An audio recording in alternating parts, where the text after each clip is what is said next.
The EP5 with the form we have given, the name of the project was Neighborhood and the form itself is POI. Collecting data with that form was an initiation. Now, suiting the COVID-19 situation, let us now try to build a form that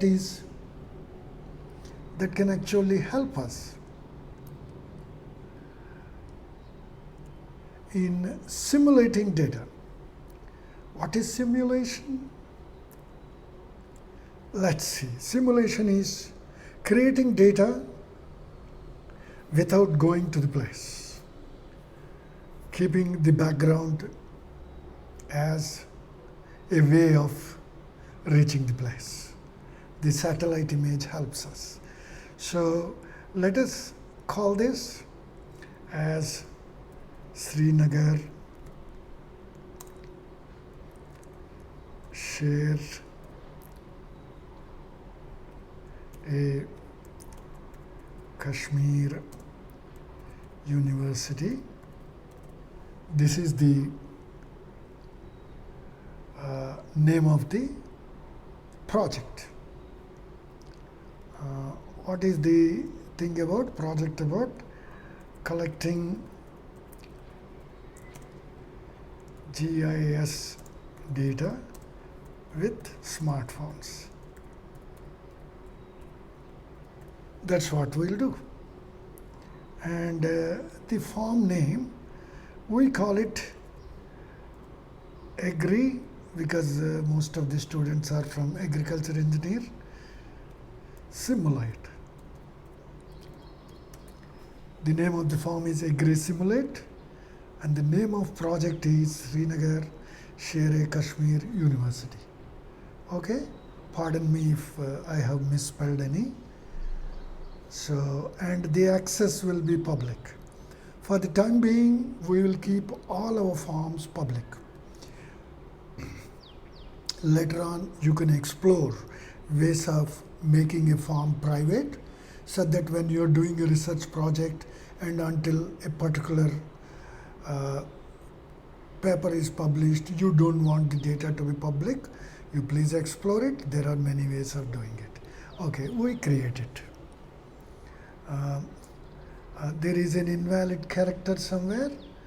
Let us see, maybe this, maybe Sher Kashmir, that is probably the invalid character.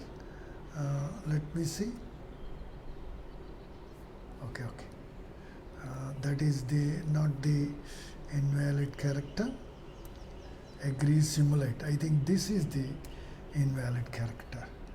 And probably in the name of the project, we can always have these hyphens. Let's see. This is how we learn things. So if I create it, yeah, still it is invalid character. Let's see. Yeah, it is given right here. So those hyphens are invalid. We leave a space now. Let's see it. Yeah. Sher Kashmir. Let's see. Space is used. Good. Hyphen not used. So it is Srinagar Sher Kashmir University project created. Yeah. Then, okay, open form builder. Form builder is to create the forms. Okay. So if you have any form already created, you can import. We will not do anything like that. Remember, it's a good practice first to give a location, because no GIS can take place without location. So we name it as where. You can call it as location if you want to. And then I will give a checkbox.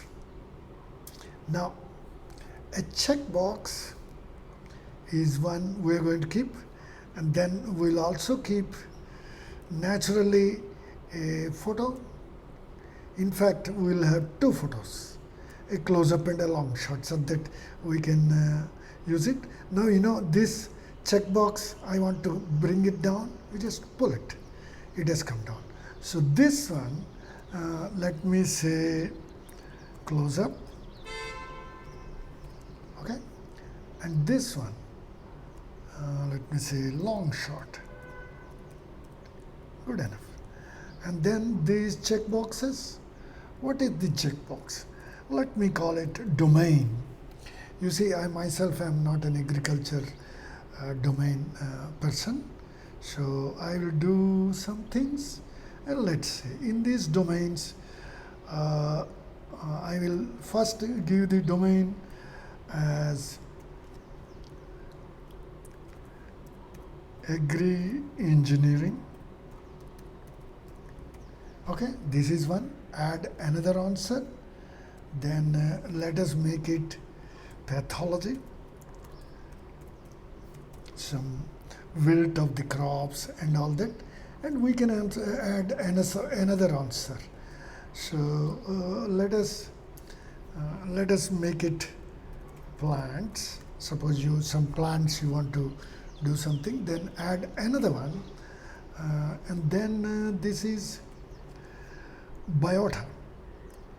Everything is biological, but this then we'll say animals. Maybe we can call them wild animals if we want, but at the moment I will call them as animals.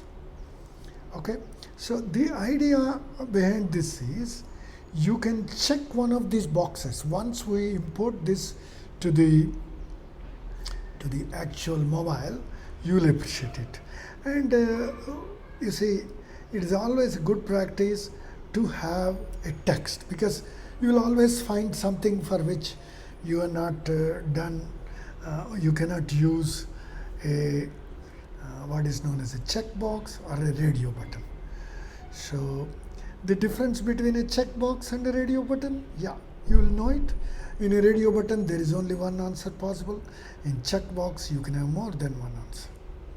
Okay. Then there are so many things. Then there is a drop-down menu.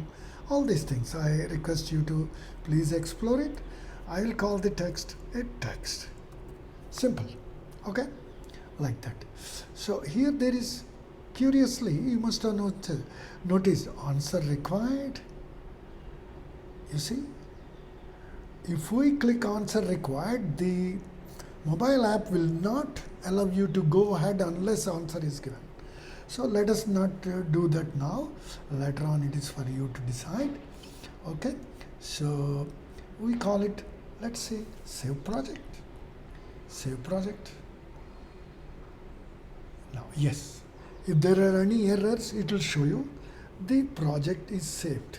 You can always have a lot of things, you know, you can have a text, numerics, phone number and all that. Now let us do one thing. How about giving a name? Yeah, without that we don't know who has done what. So I would suggest we give a name.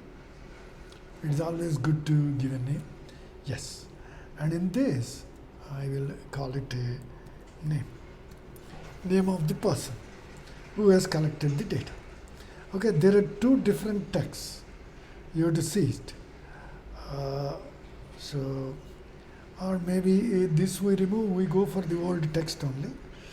Text box, that's better. We call it a name. So that we can use it for our qualifications, for certificates, that who has collected the data and all that. We always try to make our trainings quantitative, to know that who has done how much and all that. So you have a text as a text, and a name of person, and a domain, a long shot and a close up, and a location. We save it again, save it. It is saved. You got the green thing. So now it is possible to import it on our mobile. Okay, I will exit from this and leave the page. And what I do now is